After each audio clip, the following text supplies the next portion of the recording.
Assalamualaikum warahmatullahi wabarakatuh dan salam sejahtera. Nama saya Putra Adam bin Masain, merupakan option sejarah ambilan 25 hingga 30. Hari ini kita dibawakan tentang tajuk artikel analisis kritikal, artikel akademik yang bertemakan pendigitalan pendidikan. Oleh itu saya akan menerangkan sedikit maklumat tugasan yang diberikan kepada saya dan juga rakan-rakan saya. Oleh itu, saya akan jelaskan kembali tajuk tugasan 3, analisis kritikal artikel akademik, artikel yang bertemakan pendigitalan pendidikan, di mana saya memperolehi maklumat jurnal ini berdasarkan jurnal tahunan, iaitu Jurnal Penyelidikan Pendidikan dan Teknologi Malaysia, JPPTM. Maafkan saya. Seterusnya penulisnya adalah Aminamul Saidah Mat Nordin, binti Salwana alias, dan Zamri Mahamud tahun 2023. Oleh itu, segala maklumat ini telah dibincangkan oleh beberapa rakan saya dan termasuk saya, di mana kami membincangkan, mengupas segala tugasan dan juga artikel yang kami pilih. Oleh itu, saya akan jelaskan dan membedah artikel ini secara terperinci dan secara ringkas sahaja. Oleh itu, ini adalah sedikit maklumat kandungan di mana kita akan diberikan fokus tentang tujuan kajian artikel, yang di mana ada perkembangan pendidikan digital Malaysia, kepentingan pendigitalan pendidikan, faktor yang mempengaruhi jurang pendidikan, inisiatif kerajaan untuk mendapatkan jurang digital, dan juga cadangan penambahbaikan. Seterusnya ada kesimpulan umum jurnal, nilai ilmiah artikel. Jadi, dalam artikel ini meliputi A hingga ini yang saya telah sebut itu. Kerana artikel ini merangkumi 1, 2, 3, 4, 5 aspek penting dalam artikel tersebut. Seterusnya ada penilaian. Penilaian saya berkenaan analisis tentang artikel yang saya pilih ini dan rakan-rakan saya tentunya. Di mana saya akan menilai dari segi keutuhan wacana, ketepatan rujukan APA edisi ke-7, seterusnya kejelasan penulisan, dan seterusnya saya akan buat penilaian akhir secara holistik dan juga rujukan utama yang boleh jadikan relevan tentang isu kontemporari yang kita sudah sedia maklum, plagiarisme. Oleh itu, saya akan teruskan tentang sesi penjelasan artikel. Okey, yang pertama, saya akan ringkaskan saja di mana kandungan tujuan artikel merangkumi fokus dan tujuan kajian yang seperti saya sudah sedia maklum, di mana artikel ini membincangkan transformasi sistem pendidikan Malaysia melalui pendigitalan pendidikan bagi menghadapi revolusi industri 4.0. Di mana artikel ini tujuannya ialah untuk mewujudkan pendidik dan pelajaran fasih digital, inovatif, seterusnya kompetitif seiring dengan perkembangan teknologi semasa. Ia juga merangkumi 3 objektif utama dasar pendidikan digital Malaysia, yang di mana melahirkan generasi fasih digital, meningkatkan kompetensi profesional dalam kalangan pihak berkepentingan pendidikan, seterusnya merapatkan jurang digital antara pelbagai lapisan masyarakat yang boleh kita sedia maklum juga, di mana dunia era digital ini kita akan sudah mula mengharungi pembelajaran sistem pendidikan yang berunsurkan digital, dan juga di mana berkenaan dengan luar bandar, penduduk luar bandar kurang mendapatkan akses langsung, rangkaian, internet dan sebagainya. Oleh itu, kita akan seterusnya akan meringkaskan saja artikel, di mana artikel kesimpulan umumnya menjelaskan pendidikan pendidikan adalah teras utama transformasi pendidikan abad ke-21 di Malaysia. Di mana walaupun wujud cabaran dari aspek kemudahan yang sudah seperti kekurangan akses, ekonomi dan kesediaan masyarakat, ekonomi yang termaktub ataupun ekonomi yang berkenaan dengan pendapatan masyarakat yang berpendapatan rendah akan diberikan laptop secara percuma, dan tablet. Seterusnya saya akan sambung landasan yang kita akan bincang sebentar lagi, itu pelbagai inisiatif kerajaan telah berjaya mendapatkan jurang digital. Artikel ini juga menegaskan bahawa guru, pelajar dan masyarakat mesti bersedia menghadapi perubahan pendidikan berasaskan teknologi bagi melahirkan generasi berdaya saing global. Ia juga selaras dengan PPPM, iaitu Pelan Pembangunan Pendidikan Malaysia 2013 hingga 2025, serta Dasar Pendidikan Digital 2021 yang menekankan pemanfaatan teknologi dalam ekosistem sekolah. Oleh itu, kita akan terus kepada kandungan dari nilai ilmiah artikel ini, di mana nilai ilmiah artikel ini saya rangkumkan beberapa aspek sahaja, di mana saya ringkaskan, di mana artikel ini menggabungkan aspek dasar, teori dan aplikasi sebenar daripada artikel sumber yang diguna. Seterusnya, mengandungi analisis faktor sosial, ekonomi, dan pendidikan yang menyeluruh. Dia bersertakan dengan cabaran dan disertakan juga dengan inisiatif. Juga disertakan dengan penambahbaikan cadangan. Nah, itu adalah betapa artikel tersusun. Kesinambungan artikel ini menunjukkan bahwa kewibawaan dan keaslian artikel ini boleh dijadikan rujukan utama. Seterusnya, seperti yang saya sedia maklum juga, di mana menjadi rujukan utama dalam memahami cabaran serta strategi pendigitalan pendidikan di Malaysia. Artikel ini mengandungi pelbagai nilai ilmiah yang menjadi panduan utama, di mana ada cabaran dan ada inisiatifnya, yang membuktikan bahwa jika ada racun, ada penawarnya. Begitulah kandungan artikel ini dirangkumkan atau diibaratkan dengan artikelnya yang berilmu ini. Oleh itu, saya akan teruskan dengan penilaian bagi saya secara ringkas, iaitu ulasan penilaian dari segi keutuhan wacana. Di mana keutuhan wacana ini saya ibaratkan atau saya rangkumkan kelebihan artikel ini mempunyai keutuhan wacana ataupun keutuhan teks yang jelas dan teratur. Dimulakan dengan pengenalan isu, kepentingan pendidikan digital, faktor jurang digital yaitu cabaran, serta inisiatif dan cadangan penambahbaikan yang saya sudah sedia maklum. Begitu juga dengan aliran idea mengikut susunan logik dan disokong dengan penanda wancana yang baik. Seperti selain itu, sehubungan dengan itu, jika ada hubungan, artikel ini menggunakan sehubungan dengan itu. Begitu juga apabila nafian, ada sebuah nafian, artikel ini menggunakan namun begitu. Ini menunjukkan bahwa integriti dan juga kompeten. Artikel ini menunjukkan bahwa menggunakan penanda wancana yang baik. Penulis berjaya juga mengekalkan kesinambungan yang seperti yang saya sedia maklum antara isi dan ujar dengan menggunakan fakta daripada dasar dan laporan rasmi.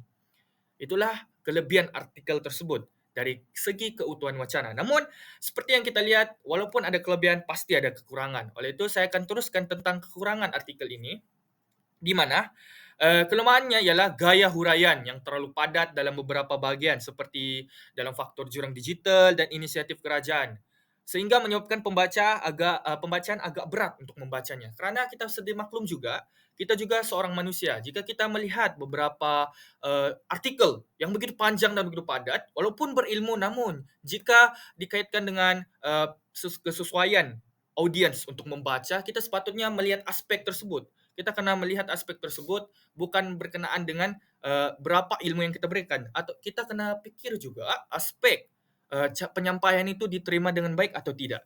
Itu adalah penting.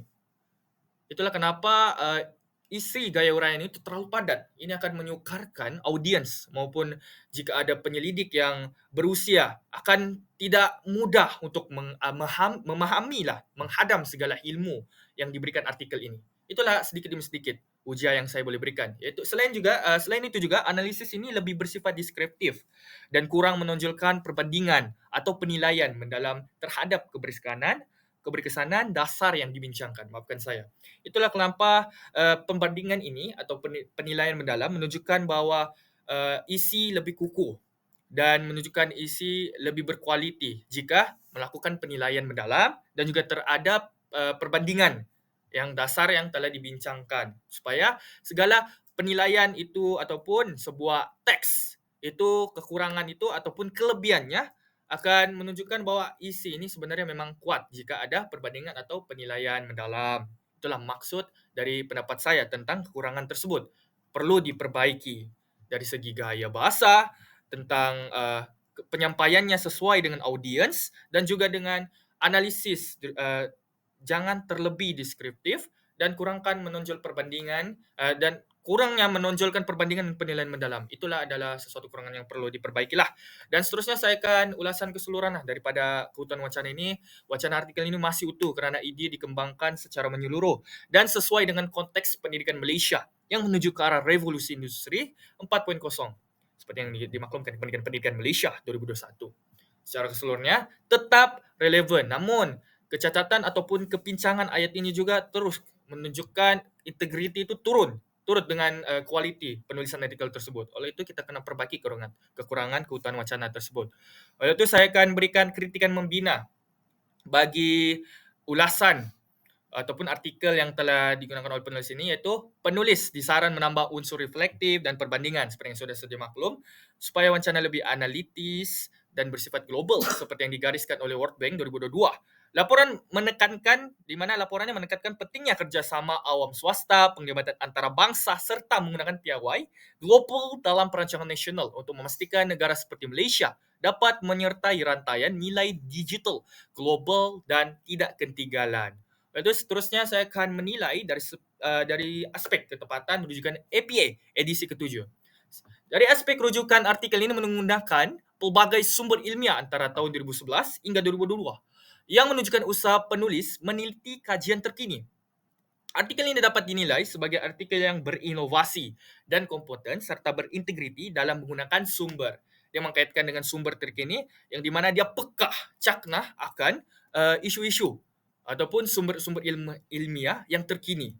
Ini adalah satu kelebihan dari artikel ini. Namun, apabila kita melihat dari aspek kekurangan, ini sangat-sangat mengkhawatirkan kerana format rujukan yang dengan lebih menyerupai gaya IEEE, yaitu yang dimaksudkan sebagai Institute of Electrical and Electronics Engineering, di mana dia bukan APA edisi ke-7. Dia punya rujukan APA tidak sepenuhnya berunsurkan edisi ke-7, APA edisi ke-7. Di mana dalam teksnya rujukan dinomorkan 1, 2, 3, sedangkan gaya APA memerlukan penulisan pengarang dan tahun. Seterusnya senarai rujukan pula tidak menggunakan italic seperti yang kita guna melakukan kerja ilmiah.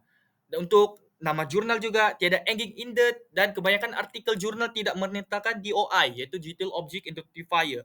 Walaupun sesetengahnya seperti ada rujukan Kaysen et al. 2020 mempunyainya, tetap kelemahan ini tidak menjejaskan isi kandungan dan ia menurunkan tahap pematuhan akademik.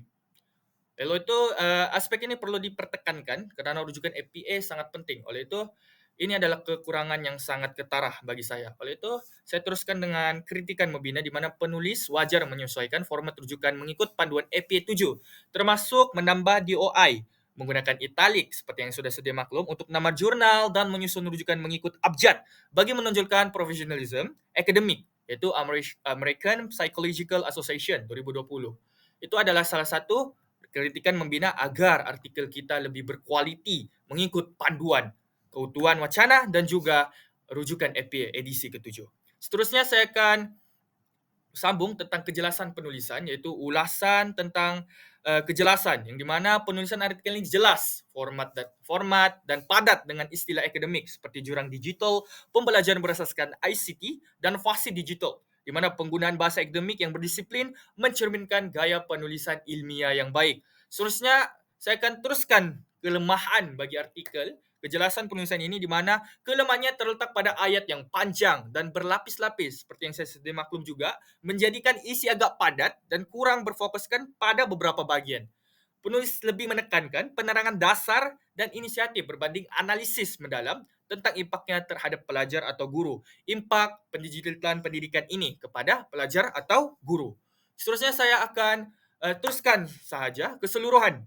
Walaupun begitu, nada penulisan kekal beretika dan objektif tanpa elemen bias atau pandangan peribadi keseluruhannya. Di mana artikel ini juga berjaya mematuhi etika komunikasi akademik dengan mengekalkan kesantunan ilmiah dan mengelakkan bahasa emosi. Namun, kedapatan ayat itu juga merupakan salah satu kelemahan juga yang membuat artikel agak kurang seimbang dari aspek struktur ayat. Itu perlu diperbaiki. Itulah ada ulasan saya berkenaan dengan kritikan membina, di mana penulis boleh memperbaiki gaya dengan menggunakan ayat lebih ringkas, menambah contoh kajian lapangan serta visualisasi, di mana kita akan mudah mendapatkan ilmu apabila ada ilustrasi. Seperti saya mengambil kata-kata Albert Einstein, ilmu ni lebih baik kita berimajinasi. Imajinasi kita memudahkan menerima ilmu dengan baik. Seterusnya menjadikan penulisan lebih mudah difahami. Menurut World Bank 2020, Jabatan Perangkaan Malaysia juga 2023. Okey, saya teruskan juga penilaian analisis holistik tentang artikel ini. Saya rumuskan secara keseluruhannya. Artikel pendidikan menunjukkan kekuatan dalam penyusunan wacana, penggunaan rujukan relevan dan gaya bahasa akademik yang mantap. Penulis berjaya memadukan isu dasar kerajaan, keperluan pendidikan dan cabaran sosial dalam satu rangka wacana yang seimbang.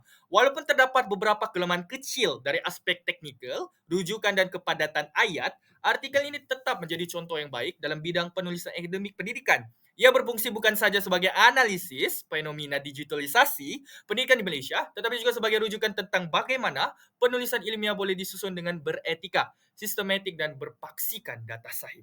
Itu adalah salah satu analisis secara keseluruhannya.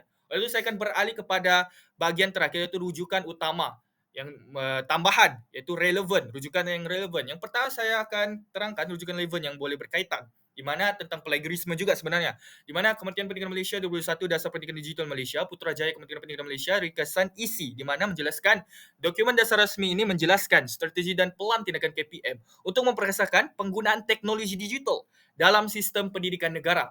Dasar ini menetapkan 3 matlamat utama, iaitu melahirkan generasi fasih digital agar mereka peka akan plagiarisme, justru meningkatkan kompetensi digital dalam kalangan guru dan pentadbir, dan merapatkan jurang digital antara kawasan bandar dan luar bandar agar mendapatkan akses dengan adil tanpa bias.